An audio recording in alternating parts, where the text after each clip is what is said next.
Greetings and welcome to a special episode of Morrowind Mods Showcases, though really it's not an episode at all, it's a top 10 list, because it's that time of year again when people start reminiscing about the past 12 months and, well, scoring their favourite moments based on an arbitrary system of enjoyment and putting them into giant lists.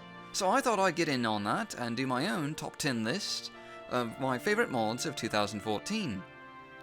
Now, admittedly, I am a bit biased. I enjoy content mods more than I do, say, mesh replaces or texture replaces. So keep in mind that my top 10 list won't necessarily be your top 10 list. These are just the mods I enjoyed out of the ones I played from 2014. Now, if you want to skip ahead, you can hit any of the buttons there on the menu. Otherwise, we're going to go ahead and get started with number 10, which is, for my list, the Merchant Findus. The Merchant Findus is a quest mod originally released on September 26, 2014 by Moyeyes. And at first glance it might seem like a strange mod to include on a top 10 list. It was created by a newer modder, it was their first mod, and generally speaking their first mods are pretty terrible. I mean, I know mine was. But here's the thing, there weren't that many quest mods released in 2014. In fact, I think the mod had been less than 10. And even by quest modding standards, the Merchant Findus is pretty great. And by first mod standards, it's absolutely fantastic. It has a pretty good plot, it has good writing, it has a simple premise of a shipwrecked crew and a disillusioned captain, and from there you get an excellent story that branches, as in there are actual multiple quest branches and endings. There is no single ending, you have to play it through multiple times to see everything there is to see, and a lot of quest mods don't really do that these days, which is a shame because the Morrowind dialogue system is actually perfect for multiple quest branches like that. But anyways, yes, this is why it's on the top 10 list. It has excellent writing, it has multiple quest branches and endings, so you can engage the quest several times before you see everything. It is a bit on the short side, I'd say it's about maybe 40 minutes long if you read everything, but other than that, it is a quality quest and I highly recommend it. Number 9. Golems. Golems is a creatures mod originally released on November 1st, 2014 by Neoptolemus. And as you might expect, it does add golems to the game. In particular, it adds them to the leveled list of both Vvardenfell and Solstheim. Now, to be honest, there were a fair number of creature mods released in 2014, probably more even than quest mods. But the unique thing about golems is the sheer variety available. This mod does come with 10 different golems, each of which are unique to a particular region of either Solstheim or Vvardenfell, like this ice golem here, which can only be found on Solstheim, and each also have unique attacks or spells associated with them, like the ice golem here again, obviously casts ice spells and apparently fire spells as well, which is interesting, but anyway, details.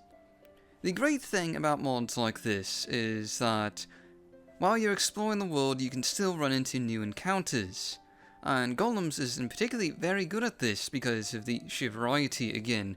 As mentioned, like you'll find mud golems in the Bitter Coast region, you'll find ash golems in the Ashlands region, you'll find ice golems on Solstheim. And it creates some fun encounters. And really that's the reason why it's on my top 10 list, is because, well, I've been playing this game since 2002, that's 12 years. I've killed Nixhounds 1,000 times. I've killed Cliff Racers 1,000 times. I've killed Gwaws 1,000 times. Having a bit of variety while I'm out exploring the wilderness is great. And Golems adds that variety in a lore-friendly manner. I mean, this mod uses 100% vanilla textures, and so it's very lore friendly and it fits in very well with its environments, and that's why it's in my number 9 spot. Number 8. Balmora Lighthouse. Balmora Lighthouse is a house mod originally released on April 16th, 2014 by Joyroar, and this is another example of a quality mod released by a new modder. In fact, this is their very first mod. And the thing I really love about it is just how unique it is. It's a lighthouse in Balmora, and as an inland city you can't really claim there's a whole lot of lighthouses out there for it. And it is a very practical house mod as well. It has lots of storage space, it has lots of display space, it has an alchemy lab, And an important thing I think to highlight here is that it sort of hits the perfect note between being too detailed and being too barren, that a lot of house mods have problems with. Like for example, a house mod that's too detailed doesn't leave enough space for players to decorate on their own. And a house mod that's too barren just, doesn't make the players feel at home to start with. And Balmora Lighthouse sort of hits the perfect note here. It's both detailed, but leaves lots of space for the player to decorate on their own. And what I really love about this mod, besides that, is that it does have a very unique design, has a very unique usage of furnishings. Like, for example, it uses bookshelves as makeshift walls in some areas. That's something I really enjoy about it. Very unique design. Has a lovely usage of furnishings, is very cozy, it has a backstory, and is very practical, which is why it's at my number 8's pick. Number 7, Rincewind's Luggage. Rincewind's Luggage is a companion mod originally released on October 22nd, 2014 by Superstore, and it adds the Luggage as a player companion to the game, which you can find in the Balmora Mages Guild, as you can see here.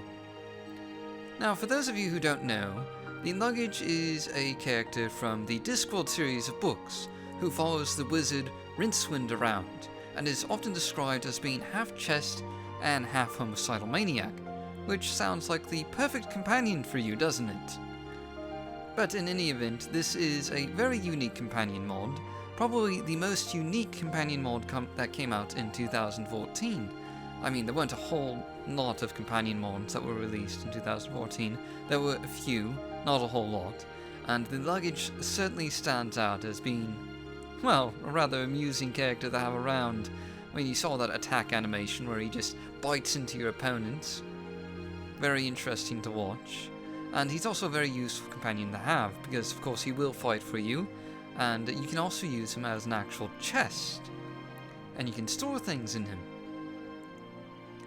Now the reason why he's my number 7 pick is because, well, he is a very interesting character to play with. In particular, I do like to play with him with the Mort's Companion mod by Jack, though there are times when I wish the Luggage would just open up his giant mouth and swallow that floating skull whole. Number 6, Epic Adanumuran. Epic Adanumuran is a town expansion mod that originally released on March 3rd, 2014 by Mike and Ike, and it was part of a series of mods that focused largely on cosmetic expansions to the 3 great house capitals on Vvardenfell, such as Balmora, Aldrun, and of course Adanumuran. Now, the thing that I really love about Epic Adanumuran is that it is, well, obviously a very beautiful mod, but I also prefer it over the other Epic City mods because it is, well, it sort of maintains that mysterious alien feel of the original Morrowind vanilla game experience. I mean, you have rows upon rows of Telvanni mushroom houses that all just look larger than life, really, and just sort of give you a sense of scale of just how big this Telvanni city is. Now, I imagine if the original developers of Morrowind had had the time, that this is how they would have envisioned the city of Adanumuran, as this sort of giant, sprawling city, expanding out in every direction with mushroom houses and roots going every which way. And it certainly embodies and quantifies the power of Great House Telvanni on Vvardenfell. And in any event, this version of Adanumuran utilizes a lovely town design that really gives off an epic sense of scale while remaining pretty much completely lore-friendly with the original game, which is why it gets my number 6 spot in my top 10 mods of 2014. Number 5, Skill 8's House Mods. Skill 8's House Mods were a series of mods released between December 4th and December 21st, 2014 by Skill 8, and Skill 8 is a rather interesting modder. He's a newer modder who only just started modding, I think, in November, and he's just sort of burst onto the scene rather late into the year with 7 house mods in a row, all of them exquisitely detailed and with interesting backstories. And I've just sort of done a cop-out here because I couldn't choose between them which ones to include on this top 10 list, because really I think they should all be on the top 10 list. But if I really had to choose, it would probably come down to Please You Add Player Home Abendgold, or Player Home Penumbra and Quest, two of Skill 8's later releases that I really think are just standouts. Not only is each home beautiful and really lovely to look at, because, again, they're just so exquisitely detailed, but they're also very cozy and atmospheric. And they have very interesting backstories behind them that involve a sort of mystery behind their previous owners.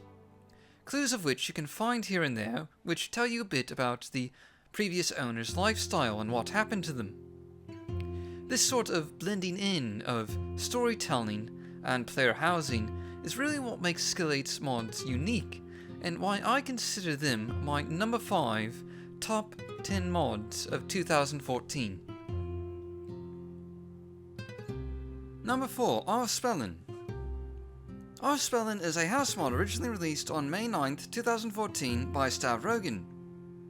And I know it seems like we've done a lot of house mods already on this top 10 list, but I can assure you that this is the last one, and it is a very special one indeed. This house mod was completely composed out of new meshes that Stav Rogan made himself, using vanilla game textures.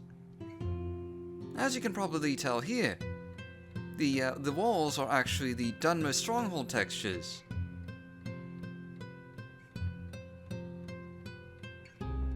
And aside from all the unique meshes that Stav Rogan created solely for the purpose of this project, it is a normal acting house mod. It has everything you could possibly need, such as storage, display space, though it is rather on the small side.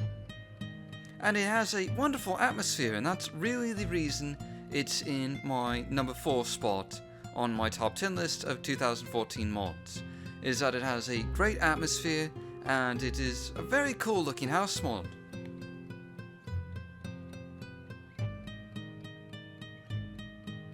Number 3, Adanumuran Reclaimed. Adanumuran Reclaimed is a quest/business mod released on November 15th, 2014 by Danae. And what this mod does is that it completely overhauls the existing vanilla dungeon of Adanumuran, creating it into a sort of smuggler business that you can take over through a series of quests. And, well, needless to say, if you didn't think that concept was pretty unique already, it is a very unique concept. There aren't really a whole lot of smuggler operation mods out there. I suppose you could say Fligerty's Vardenfeld Drug Lord is maybe a little bit similar. But anyway, with Danae's mod, once you clear the cave out, you are put into charge of a smuggler operation, and you can go around on these quests to get more cargo, unlock new features in your smuggler cave, and also there are a number of extra features that this mod has, like you can create poisoned arrows, you can create poisons, you can create lockpicks, you can create skooma. There are a myriad number of different things that you can do in this mod, and that's really what makes it my number 3 mod of the year. And that's just the sheer amount of stuff that you can do in it, not to mention its original, very unique concept. And there aren't really a whole lot of business mods that are coming out these days. And in fact, this might be the only one really released in 2014, so that it makes it really special indeed. Number 2, Yule's Farm. Yule's Farm is a quest/town mod originally released on October 17th, 2014 by Crankarilla. And what this mod does is greatly expand the Yule's Plantation, which originally only consisted of a single manor house, and now has been greatly expanded into a rather large town that almost, but not quite, rivals the size of Saran, which is actually kind of amusing because they're right across the river from each other. But in any event, a Yule's Farm has a lot going for it. Not only does it have an entire town for you to explore, but it has a ton of new items for you to check out, such as swords, armor, miscellaneous detail items, tons of stuff to buy and sell. And it also has, I believe, around 30 quests for you to do. And not just 30 quests, it also has random jobs you can do for various residents in the town as well, and some of those are actually repeatable. So there is a lot going on for Yule's farm. Tons of stuff to keep you occupied, really. And that's why it's in my number 2 spot for 2014, because it is an absolute labor of love. It's rather clear that Crank Gorilla spent a lot of time, probably too much time, detailing this mod and making it into what it is, which is a fantastic experience, with tons of things to do, tons of things to see, tons of things to buy and sell, and lots of hidden Easter eggs, I should mention, because there's a lot of stuff that's just hidden around for you to find. Now, having said all of that, it is a little heavy on FPS. If you have an MGSO system like I do, you can expect as low as 5 FPS in some areas, and that's due to the sheer amount of detail and AI that is going on here. But otherwise, it is a great mod. You should absolutely check it out, and it is very much worthy of the number 2 spot in my top 10 list. Number 1, and my personal mod of the year, Skies 4. A new meshes and textures mod originally released on October 18th, 2014 by Star Wars Gal 9875. And the reason why this mod is my personal mod of the year is because, well, it is absolutely bloody fantastic. It is a sky replacer, as you might expect, and it replaces the skies of Morrowind with these absolutely stunning visuals. I mean, look at that. It is absolutely beautiful. Whether it's daylight skies or the night skies, they're just absolutely incredible looking, and I love looking upwards now. I didn't really think a sky replacer mod would really change the game all that much, but for me, it has made the game absolutely 10 times better than it was before. Because this mod enhances everything. When you're traveling around the world, you can just always look up and see those amazing visuals, and I absolutely love them. And I've been a little bit obsessed with this mod since it came out, I have to admit. Basically every screenshot and every video since October 18th that I've released has included Skies 4. And in fact, I've installed Skies 4 into about 4 or 5 of my Morrowind installations on this computer, out of a total of 9 Morrowind installations. So, I'm getting a lot of use out of it. And yes, it is perfectly normal for people to have 9 Morrowind installations on the same computer. I mean, how else are you going to play Total Conversions anyway? But, point is, this is my personal mod of the year. If you haven't tried it yet, you absolutely should. I highly recommend it. In fact, I can't recommend it enough. It is great, you should be playing it, and I love it. Now, there is one honorable mention in this top 10 list, and that is the City of Jorvik, a new lands mod originally released on November 28th, 2014 by the Big City Project team. And admittedly, this mod was released in an alpha state. It is not in a finished form by any means, and what it basically boils down to is a massive city. The City of Jorvik is, well, quite a large city to be sure, and it is part of a larger project that called the Big City Project. A bit of a generic name, admittedly. And their goal is to add the Slumbering Isles to the game, which is a sort of new landmass that is a what-if scenario if a bunch of people from Tamriel, left Tamriel, embraced Duma technology, and created a Victorian-era-like society on this new landmass. And Jorvik is just the first part of that mod, though admittedly it has been cancelled, or supposedly cancelled, after just 3 weeks after the mod was released in its alpha state due to supposed community apathy, and that is a real shame, because there aren't a lot of major projects like this still getting released these days. The only other major project released this year was Tamriel Built's 14.0 release back in August. But it is definitely a mod worth checking out, even though it's been cancelled, because you don't see a whole lot of large projects these days, and, well, there's a lot of content here to see and explore. Now anyway, that was my top 10 list of 2014, and I'm interested to hear your guys' opinions. Do you agree with this list? Do you disagree with this list? Or is your personal top 10 favourite mods of 2014? After all, there were over 300 mods released in 2014, quite a lot for an old game like Morrowind, and I couldn't possibly play them all. These are just the ones I've experienced personally and that I really enjoyed. So anyway, you guys let me know which mods you really liked from 2014, and I'll see you all next time for Morrowind modding showcases.